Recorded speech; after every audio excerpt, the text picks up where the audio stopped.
Matt Lenihan Boxing Social in association with Empire Fight Store. We're here with Fabio Wardley. Good introduction, that pal. Wasn't it? Technical issues aside. By the way, I was just saying, I wish we'd have recorded the first sort of 2 minutes of this debacle. You've had a nightmare, but It was a mess. It was an absolute mess. I'm usually a consummate professional, but yeah, that was a bit of a mess. We're sorted though. We're good. we're good. Well, look, back home, I assume, off what was a stunning performance. I think when people said it'll pick a good start from round 13, I think they thought they were going to be in for another sort of out and out war, and that's the beauty of the heavyweights. When one of you catches each other proper, it can be done that quick. And yeah, just give us your sort of initial thoughts and reflections on what was a dominant display. Yeah, obviously happy with the performance. Happy with the execution, happy with the win, happy with the knockout, happy with it all, to be honest. Obviously, Queensbury debut as well, so I had to make a bit of a statement, done that, tick that off. No bruises, marks on me, saved me a bit of trouble, saved my family a little bit of stress as well, which is always good. So all in all, good night at the office. I know going into a fight like that, you always know you can do that, but in your heart of hearts, before you make that ring walk, did you think, you know, that's genuinely something that could happen? Because you saw how the first fight went, and I know you weren't very critical of yourself, but you were saying, look, there's stuff I can improve on in this rematch. There's certain bits I can do. I still got through the first fight, believe I won it, but I can go through some different levels here. I'm not happy with certain things. Did you think going into that ring that this could be done in one? I always knew I had the capability to do that. Whether it was and done in one and whatever, it's never an eventuality you plan for. Because only you plan for worst case scenario and that's best case scenario. So I'm not gonna I obviously didn't plan for that. So we look at like going through fight week and looking at tape and reviewing the fight and stuff. And I actually had him hurt way more times than I actually really realized in that fight at the time, at the moment.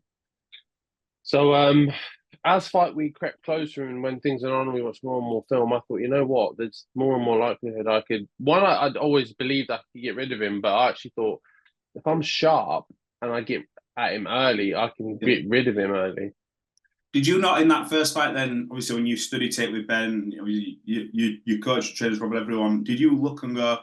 Was it like a bit of an eye opening to say, why didn't I maybe capitalise in that first fight when he was hurt? What were the telltale sort of signs that you missing? Was he doing certain things, moving certain ways? What did you pick up on? Because you were not letting that go. As soon as you felt like you caught him, not even with I think the biggest punch. I can't remember how that flurry even started. It was that quick, but it was just like you smell something here. This is Mm. it kind of thing. What was it? Yeah, it was being patient, not being too erratic, mixing up my shots, and also being aware of how smart and wily he is in savoring himself in those kind of situations where he's hurt. Because in the first fight I watched and I'd hurt him loads, and then I just run at him with a flurry of punches all to the head and just swing and swing and swing and swing, and then he's covering, he's ducking, he's moving, he's on his bike, he's bouncing away, and then I'm like all out of breath and all done in. I can't, and then I'm not able to finish the job. So we looked at it and we thought, all right, cool. So you can hurt him. That's definite. That's done. That's ticked off. Yeah. So now we need to look at once he's hurt, how you go about it, how you follow it up, and it was followed up with down shots downstairs, body shots first, then bring him up. Then it's likely he'll try and get hold of you. Right, cool. When he does, take a pull back, give him a stiff arm. Don't allow that break to happen. Don't allow him to have that second to breathe. Create enough space between you so you can then re-engage and go again. And when you re-engage, you need to think about what happened in the first fight, sorry, on every time you re-engage, which was every time I went back in, he would initially straight away jab, which I knew was coming because we drilled it So I knew that once that circle off and that re-engagement happens, I know he's going to throw a jab here. Yeah. So I go down, loop one over the top. And it was a process of those events and things we drilled time and time and time and time and time again. So I already had the playbook written out in my head. I knew what to do in every sequence and scenario. Yeah. I watched a bit of the sort of the behind the scenes things. I don't know if it's gone on your YouTube channel, but it's fascinating. Like the way you wake up, the amount of food you eat beforehand, the sort of things you do in the room, the steps you take, how it's sort of very sort of, I say methodical, but you've got your routine, you've got it sort of planned out. Mentally going into the fight, I think from the outset, from your ring walk, you always look like, you know what's, you look so focused and locked in. I was going to ask you, you always get the white collar thing mentioned, but I want to mention it in a different way because you see a lot of these athletes, they build up things in their head to sort of motivate them. Does that sort of, and you always mention it in interviews, oh, well, you see how far a white collar boxer sort of come. Do you use that in your head as like, not as an opponent, but you see it with the elite athletes over the years, like the Michael Jordans of this world? I think he sort of, I can't remember, I don't want to quote this from the documentary, but I think he used to almost pretend people had said certain things, like to sort of say, you know what, I cannot allow that. Do you do that in your head and go, they're looking at me going, this white collar boxer's come into this ring against this GB athlete kind of thing? Do you use that a little bit to get you going? Not really, no. It's not my way of doing things. It's not my way of going about it. I have faith and belief in the work that I do and the reps. It's a it's a funny quote, but reps remove doubt. Like doing the work removes any sort of thought or doubt or contemplation or I'm thinking I don't need to get fired up and angry and all screw facey and I'm going to do this to you. And probably the thing that pissed me off the most was his ring walk with his little custom song with Lethal B, and I was like, and then I started hearing, I thought, oh, pal, like banger, yeah, all right, cool, like lovely, cool, bopping. And then I started hearing my name. I went, what the fuck? I was like, Lethal B, are you all right? Like, what are you doing to me? Why are you doing me like that for? So, honestly, that's genuinely what pissed me off the most, I think, out of everything, aside from that. You getting put on a diss track. Yeah, I got diss tracked by Lethal B. What the fuck? What the fuck is that about? There were two great ring walks, by the way. Yeah. they were really good. In terms of where this puts you, we've seen it now in terms of the top 10, you know, ninth. It's a hell of a long way you've come. And the only way to go now, I mean, Frank Warren's openly come out and said, look, we need to challenge him in them top 10. He's ready now. I know you've always said, look, I'll fight anyone kind of thing, but you must be absolutely buzzing, obviously mentally knowing, look, I'm really only a couple of fights away from where you want to be, and that's challenging for titles and some big names out there. Even like when you're looking at like the fringe world level and this and this, you're there kind of thing. It must be a buzz knowing this is where you're at. Yeah, of course. It's a massive buzz because like you say, like where I've come from to where I started to where my expectations were of myself and where we thought like, oh, what would be a successful and good career to like where I am now, it's just light years apart. So yeah, it's a fantastic place to be. I'm in a fantastic position. The world is my oyster. I can pick and choose and I've got a lot of options. So it's just about picking the right path now. I think I've seen it mentioned by Frank Warren, you know, a Jared Anderson fight appeals to him. Obviously, I know Jared's coming off a defeat, but look, defeats in this day and age, when we're seeing all these big fights, they mean nothing. He's a dangerous young heavyweight like yourself. These are the type of fights that appeal to you when that name gets mentioned, or you see further up the list there.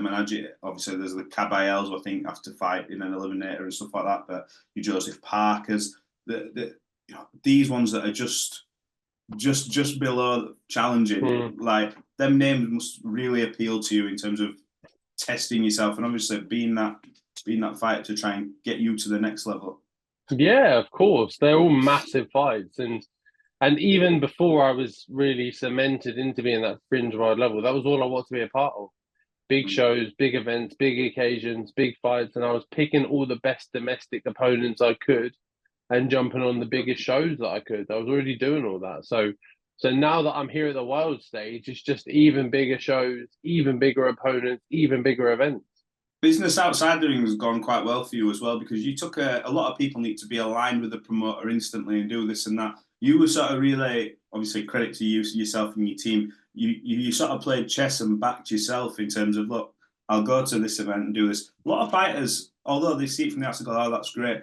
There's a big risk in that, because you know yourself, like a bad performance, a bad night at the office, and it's like no one then might come to you with a promotional deal where you're saying, look, I'll go here for now. I win on this show, like you did with the, you'll go on this show, go to Frank, go back to Eddie, and then maybe if there's something on the table, and it's now got you to the point where Frank Warren's got your signature. What was key in making that happen? Because I know Frank's literally got the litter of heavyweights at the minute. Like his stable's wild when you look at it from the outside. Incredible sort of talent. What was it that sort of tipped you over the edge to go, you know what, I now need to put pen to paper? Because Frank thinks a lot of you as well. You can tell the way he talks. What was it where you go, no, what, now I need to be aligned with Queensbury and Frank moving forward?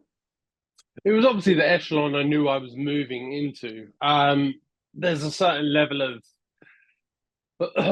gamesmanship, politics, however you want to put it, that when you're vying for world titles, you need the right person arguing your corner. It's a much harder thing to do when you're a solo, when you're doing it on your own now.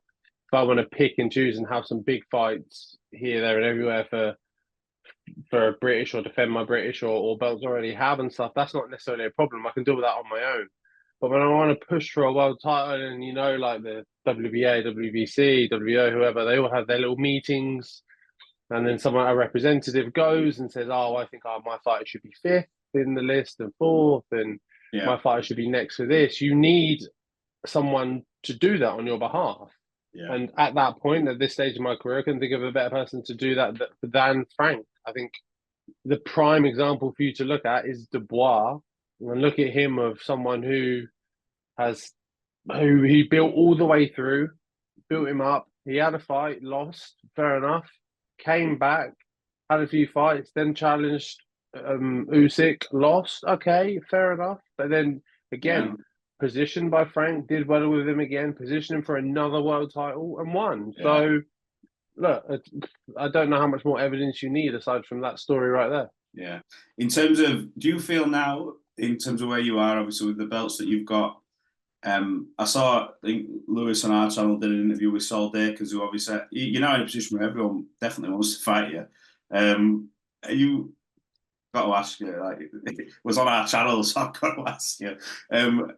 He's obviously said, I'll give Fabio Wardley a boxing lesson. So what's the situation with you now? Are you, from the horse's mouth, do you say, yeah, I'll take that fight? No, I'm beyond that level. Why would I take that fight? Yeah, let's do it.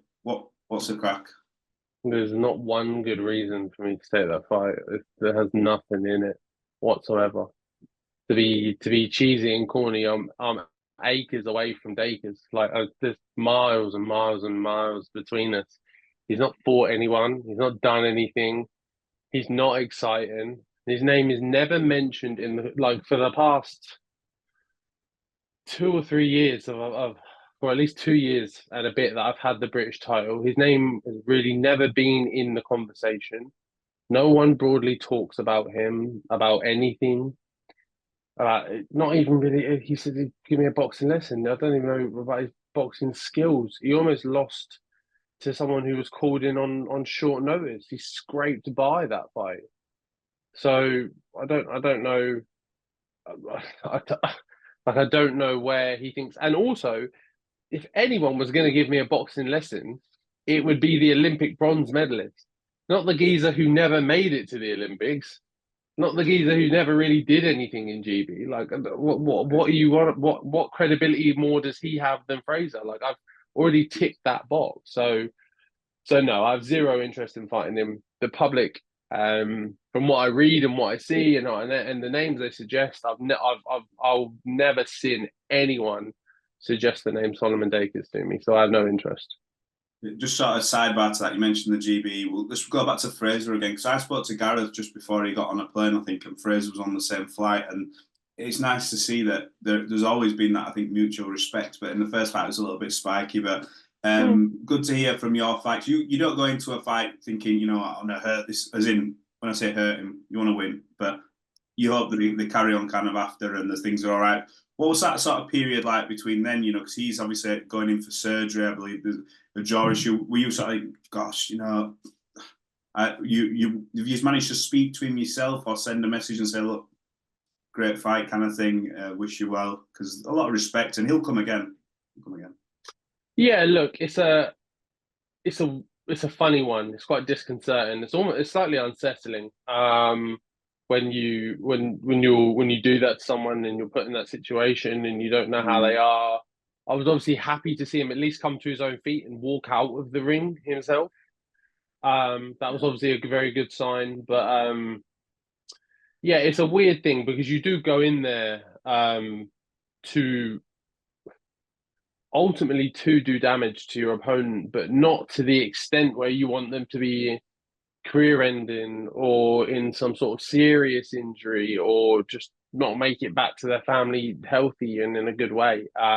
You just want to win. Ultimately, it's just, again, healthy competition. But I haven't actually had a back and forth in terms of a discussion with him and a chat with him. I did send him a message the other day, just saying, look, I hope you're as well as you can be. Thank you for everything we shared in terms of boxing and everything we have. I said, like, you're a warrior and I appreciate everything and thank you. I haven't had a response from him as of yet, but I probably would assume that at this time he's probably choosing to just delete or not bother with any sort of social media and just enjoy the time with his family, because we do know how harsh social media can be. And especially with the aftermath of obviously everything, that pictures and things that came out and stuff, it would probably be particularly harsh on him. So it's probably a very good choice on his part to just stay away from that and stay close to the things that mean the most, which would be his family. Yeah, absolutely. I saw Gareth mention, I think, saying to tell big Fabio Wardley, well done, mate. I've been in boxing a long time and no one has ever hit that hard. I remember speaking to him before when he was telling me he was comparing powers between Joshua and Dubois, and I think he said David Price, it's hard and that. And for him to say that he's never been hit that hard, obviously, is testament to yourself. And he's said he's proud of the 13 rounds we've had together, kind of thing. So it's good. I think that's the good side of boxing. It's nice when you see 100%. two guys do the best, see what happens, but then at the end of it, there's that respect for that. Them moments shapes. That first one was without doubt an ultimate classic kind of thing. Well, look, have you got anything else you want to share with the fans? When ideally would you like to be back out? I mean, you come out of it quite fresh. You've no long-term injuries by all accounts. I know you had that sort of 12, 18 months ago where you were wanting to get fully back active and fit. You've done that. What's the crack? What's next? We haven't got any plans, nothing solid. I need to have a meeting with my team. I need to have a meeting with Frank, discuss, have a chat, see what options are on the table, just see what's around, really. I'm in a fortunate position to be able to pick and choose, really, of what next step I want to take. So I'm in new territory in terms of vying myself for a world title. So I need to listen to the advice and guidance of people who have done that already, be it Frank and my team and things like that, and have a sit down with them and take their words into account and go, all right, cool, from then we're going to do this. But right now I'm just sitting, chilling, relaxing, and I'll catch up with them in a few weeks. It's mad, like, do you challenge him for a world title in like however long? It's a mad story. We talk about these stories in boxing, but yours is it's pretty incredible. Where you gone on holiday anyway? Because every time I see you after a fight, you're pissballing about in about 6 different countries. Where are you going? Anywhere good? Yeah, I'm going to Mexico for a bit. Ah, nice. I'm going to Mexico for a couple of weeks, have a bit of time in the sun, chill, just enjoy the weather. Yeah, just relax, get away from it, and then get back to work. You'll have a big security detail with you now, won't you? Wherever you go, you know what I mean? Big time. I know Mexico. You've probably got a few fans out there now, and things are growing. Mate, I am the security detail. I'm no Floyd Mayweather. I don't need a whole posse to follow me around, mate. I am the security detail. Magic. Look, always a pleasure catching up with you, mate. Thanks for giving us your time, and yeah, look forward to seeing what's next. where this sort of journey takes you, it's a mover. It really is. Fabio, appreciate it. We'll catch up soon. Cheers, mate. Thank you. Catch you in a bit.